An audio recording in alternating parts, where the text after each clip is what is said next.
I would like to turn back the clock a little bit, if I would. I'm sure I'm sure everybody's gonna like this. I'd like to turn it back to 1777 or thereabouts. Um, the Jeffersonians and the people who followed Thomas Paine, you know, your Americans who were very much convinced that what was going on in America was a pursuit for liberty and a stand against anti-imperialism. They were absolutely required, I believe, in the American Revolution. They couldn't have done it without them. The elites and the American capitalists required the people um, who were taking the stance of it will be liberty or death, because those are going to be your most effective warriors in that particular situation, the people willing to die for their cause. So somebody takes them and say, "Oh yes, look over there, those guys in the red, those are the people taking away your liberty. Go get them."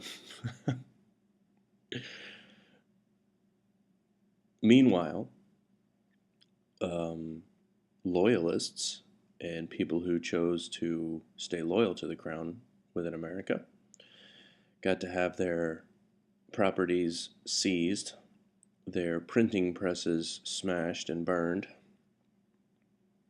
And I wonder where the libertarians were at that time. Granted, they weren't called that. I mean, the Liberty people. Um, did they actually participate in these practices? Um, where were they? Were they more pragmatic? Because I don't know.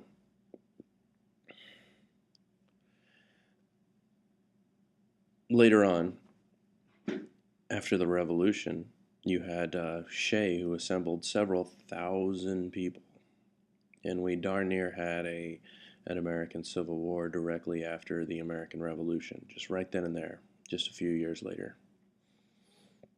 It's an interesting point in history to me, and I'm really trying to learn more about it because what I wonder is where would we be if the Liberty people were truly Liberty people and they saw something like, oh gosh, all of a sudden these people that we're working for are smashing printing presses and burning private property. What would happen if it was just like how Shall Not Be Infringed said when they saw that? They get done killing these people. What would have happened if they turned their guns and did that? It's an interesting little exercise, and I wondered where they were in that. I mean, was Thomas Paine enough of a liberty person that he would be able to tolerate a uh, a dissenting point of view? I think part of freedom is the tolerance of dissenting viewpoints. All right, just a question video, and I got a lot to learn on it. And it's hard to look back then and not see revisionist perspectives on that. I think that the keys to what we're trying to do now may lie back then. We can learn from then and move forward. See y'all later.